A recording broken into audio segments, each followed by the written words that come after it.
Real Country with Robert Miguel. KVOU Sports with Drew. Presented by Chicago Title. 104.9 Coyote Country. Time again for KVOU Sports with Drew. With Yeah, Robert. Chicago Title. As always, I appreciate you having me. Chicago Title, 116 Northeast Street. Wendy Bose, branch manager, 830-333-7050. Always a pleasure to be here, Robert. It's good to have you. And every time you're here on Thursday morning with Chicago Title, I start thinking about like Chicago and like hot dogs and pizza. Hot dog. Yeah. Man, deep dish is one of those things that I can't really. People love it, but it's too much. Like, give me a good thin crust, like a New York style, and I'm happy. Deep dish is like, okay, let's get a pie for everybody. Fighting words. I love You're a deep dish guy? I mean, it's so hard to eat. It's a meal. It is. So it is. good. It's a meal in one slice. If you just need a meal in one slice, I agree, but I'm more of a thin guy. But I could go for a hot dog right now, especially. Chicago style hot dog. Yeah. Good stuff. Anyway, okay, so we'll hop into it. Sorry, I'll get some Spurs scores for you guys. Man, they've been killing it lately. People are going to really like these. 3:15, March 15th, Spurs beat Knicks 109-83. On the 16th, they beat Trailblazers 108-103. And then everybody's favorite, on the 18th, they beat the Warriors 111-105. They're now sitting 42-29, and they're fifth in the Western Conference. Wow. Yeah. Way to go, Spurs. Man, since we first started talking about them, whenever we first started the show, I think they've jumped 2 spots in the standings there. So awesome to hear that. Love to see Spurs always doing good. Move along. The Mavs. You're killing me. I'm sorry. I guess I can start covering them. I think I would just be telling you the scores at this point. No offense. It's okay. It's all good. Blue and green. Yeah. Oh, man. Black and silver. Yeah. Right, I got you. We'll do a little NASCAR stuff. Well, not NASCAR, IndyCar, but Danica Patrick, she retired. Yeah. Yes, awesome. Great driver and stuff. Did a bunch of IndyCar stuff, then moved over to NASCAR, obviously, as we know. She's now retired last year, and she's going to join, she's going to be an analyst alongside Mike Tirico for the Indianapolis 500. Wow. So I thought, so really neat there. I think she's going to be joining him in the booth, and obviously she's a woman that knows her stuff. She knows those cars, those engines, especially IndyCar. I think that's where she started her career, and Indianapolis 500 being probably one of the biggest, if not the biggest, in IndyCar. I thought that was really neat. Best of luck to her. I always enjoy seeing people... And not to bring it to this, but I'm a dude.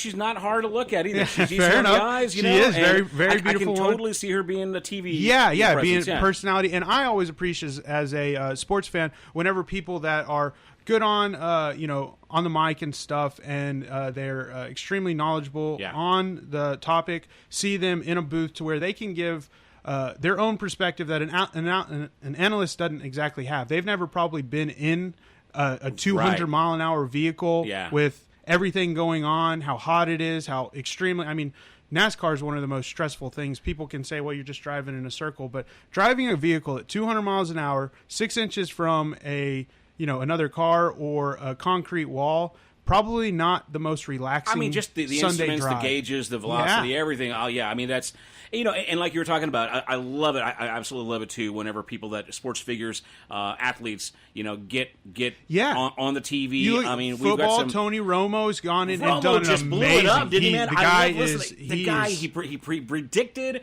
so many plays, and you can just tell he's like, they're so in tune. And even Troy Aikman to a lesser degree. Yeah, he was. But not as good. I mean, you see Alex Rodriguez in the baseball booth and stuff. You see a lot of guys that are turning to it. John Smoltz has done baseball stuff. I really enjoy whenever people that have done the sport are knowledgeable in it, get into the booth, and can really provide that in-depth, that's something that you've never had before, perspective. But I really think that Danica with the Indy 500, that actually might bring a few extra viewers. It definitely will. You know what I mean? I think it's that kind of enticing. So for sure. And I wish her the best of luck. Switch topics a little bit. Some bad news. TJ Dillashaw. He was a UFC 135-pound champion. UFC? Yeah, he's... I'm sorry. UFC... Okay, let's just talk about this before you get into it. The sport is so funny. I mean, people love their UFC or they don't care. Yes. Which one of the two? Well, you don't find that middle degree. I'm used to it now, but I remember when, UFC and kind of that whole mixed martial arts thing started taking off. It was so awkward to watch because it was kind of a boxing guy. It was, And then second, I like some wrestling. But these guys with their, crawling around on the floor and getting crotches in each other's faces. Gracie, in the very beginnings, I mean, he would never throw a punch, and he was a champion for how many years? Wow. Wow. I think it's a neat sport. It is. I'm used to, like I said, used to now, but I mean, it took me a long time to get behind. I grew up watching boxing with my dad. You remember having to get the pay-per-view boxing and stuff. Like whenever Holyfield was fighting Tyson, I remember watching that being a huge deal. My dad freaking out whenever he bit his ear, stuff like that. Yes. So I've always been a boxing fan, but UFC. So he got popped for failing his drug test. Oh, okay. What's this guy's name again? TJ Dillashaw. He fought in the 135-pound class, and he's having to apparently give up his belt. So he's giving that up. He's like the Milli Vanilli of UFC. Yes.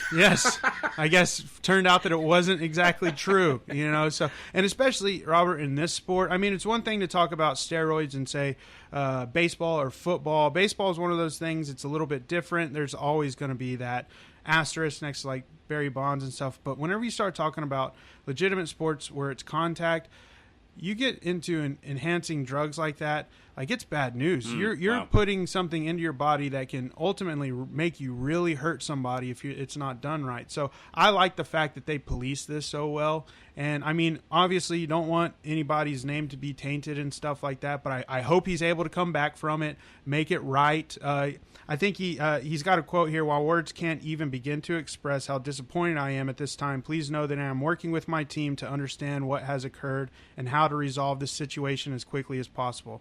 End quote by Dillashaw. So, UFC now means Ultimate Fighting Cheater. Yeah, seriously. Or Ultimate Fighting Chump. It's a bad deal, man. I don't like seeing that stuff. You really don't. I mean, he's 33 years old. And in their defense, a lot of pressure to, for sure, to perform. Yeah, and sometimes guys need to cut weight, and sometimes it's not even stuff that they take to maybe make them stronger. It's to help them cut weight. And I'm sure in their circles that they run in, I'm sure it happens more often than not. Yep. So you got people behind the scene going, "Hey, man, it's no big deal. We all do it, or they all do it." For sure. There's things that we don't know. You know that there's probably science around it to where guys can probably just take certain doses over a certain amount of time to where it's out of their bloodstream by that. I mean, I hope that it gets all worked out. Maybe it was just a fluke deal. You never know. I'll continue to monitor it, but it's one of those things. It's a little tough. Interesting. We'll switch sides a little bit, get into some baseball real quick. I wanted to just give everybody the opening day schedule for the Astros and Rangers now. So opening day is next Thursday, 28th. Looking forward to that day, buddy. Already? That's my day. Yes, sir. I know. It doesn't even seem like it was that long ago. You taking the day off? I'm not, sadly. We're way too busy at Chicago Title. So, Astros. But real quick, some people really do. They take opening day off. They just watch baseball. They go to the games. Yeah. When I was in Dallas, Rangers opening day, most of my friends were just like, "Hey, I'm not going to work. I'm like, really? You can do that?" Like, man, no, it's awesome. I think that it's a really neat deal. People love the sport, and I mean, obviously, me being a huge baseball fan, it's a huge day for me. I love to I'm not one of those that watches games constantly, right? But I keep up with scores. I watch a lot of videos on YouTube to get caught up. But Astros are going to be in Tampa Bay playing the Rays. And Cubs are going to be in Dallas next Thursday playing the Rangers. Right. So I thought I'd give a little shout out to that. Moving on to some money stuff. Okay. I know we just talked about Bryce there's another big one in the news, like the new record, right? It is the new record. But there's, I have to say here, I'm not saying that Bryce Harper does not deserve $330 million.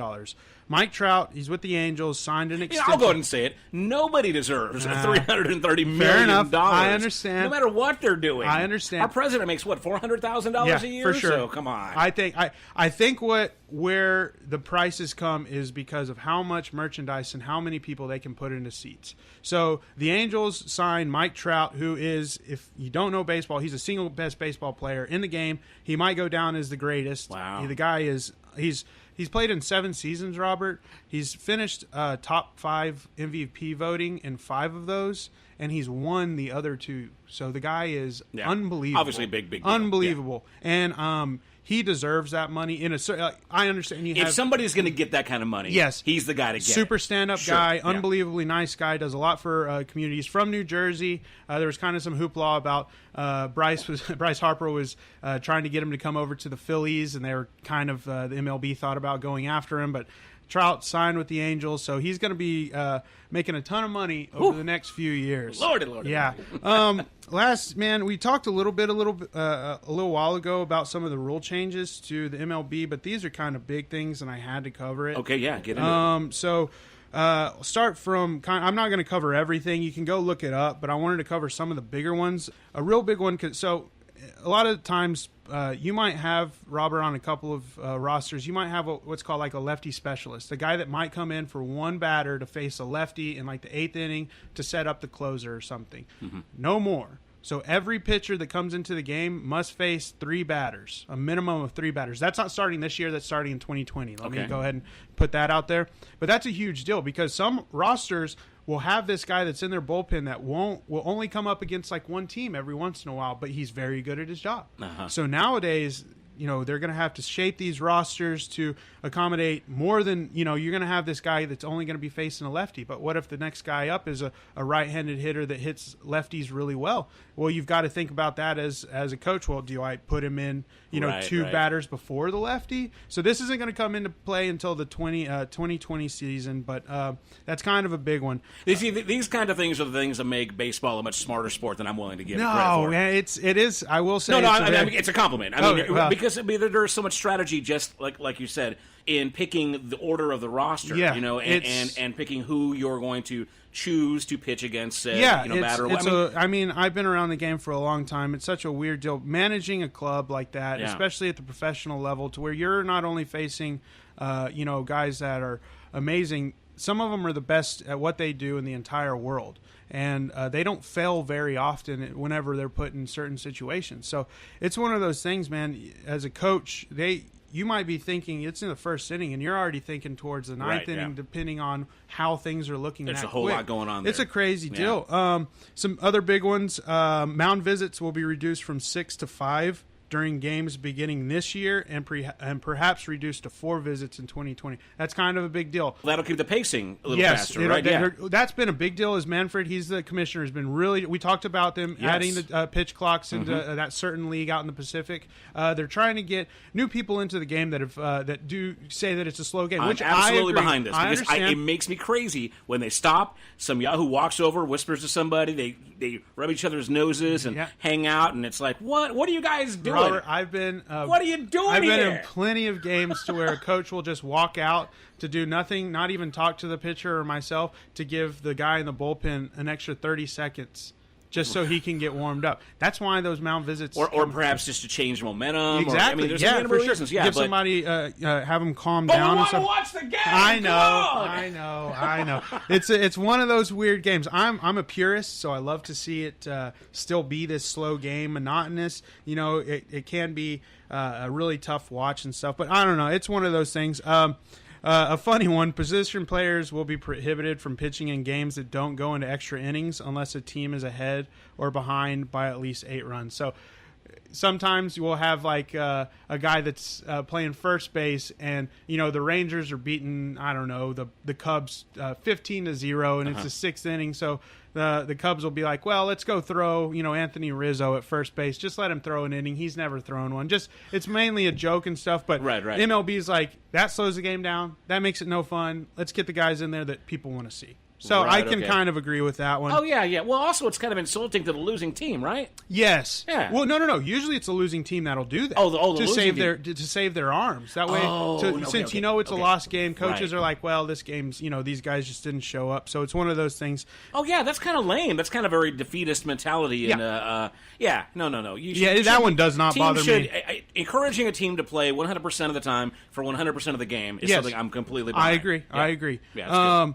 So the last thing I'll just say, this is kind of a big one because some teams have a tough time. A lot of teams are able to boost their rosters from 26 to a 28-man roster. So those last 2 spots can really be big with pitchers and stuff. Beginning in 2020, all teams will have a 28-man roster in the final month of September after having a 26-man roster the first 5 months of the season. So this is big for teams this is a huge hit against teams that make the playoffs and stuff. It means that they're going to have to police their roster because after every series, you can change your roster again. So if you go to the division series, you win that, and you go to the championship series, you can change your roster depending on what team you're going to be playing. But this is league wide. You're going to be able to have a bigger roster. Yeah, at the end of the season. Yeah, so what they're doing is they're these people, I mean, like the commissioner and stuff, they understand that these guys are going to get beat up. 162 games is a long time. You give them a little bit more options. Yes, to where you can have 3 other guys. You can bring in a DH. Or no, that's great. You know, if you're in the American League, and I mean you're in the National League where they don't have the DH and you're going to the World Series, you can put a guy that's on your roster that might not have a position that can hit really well. Let's put him in there and we'll play him whenever we go to the American League Stadium. Does that make sense? Yeah. Well, it seems like that would benefit everybody. It does. It is. It's a blanket deal that kind of it kind of hurt some of the teams that were able to expand to like 40-man rosters there late in the season.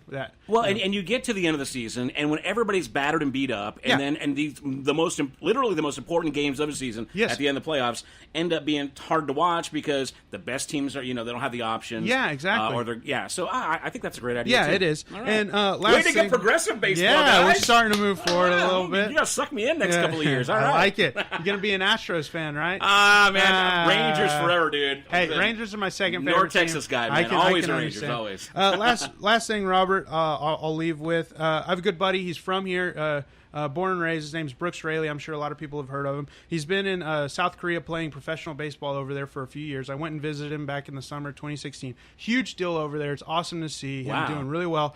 He's still playing for the Busan Lotte Giants, and he's been named the opening day starter, which pretty much stating that he's their number one. It's a really, really big honor. And I just wanted to give my shout out to local guy. He listens. That's international baseball. Yeah, and he listens every week, so he'll hear this. Oh, very good. Yeah. So right on, brother. Congratulations. Yeah. See, that's very cool. I'm excited for him and stuff, and hopefully I'll give some updates throughout his season, let everybody know how he's doing and stuff. But that's about it. That's all about all I got. But Drew Kimball, Chicago title, 116 Northeast Street, Winn Dubose branch manager. You can reach us at 830-333-7050. As always, thanks, Robert. I appreciate it, buddy. Right on once again to KVOU Sports with Drew. Yeah. All right, guys. See you next week, man. Thanks, buddy. Real Country with Robert Miguel. KVOU Sports with Drew, presented by Chicago Title. 104.9 Coyote Country.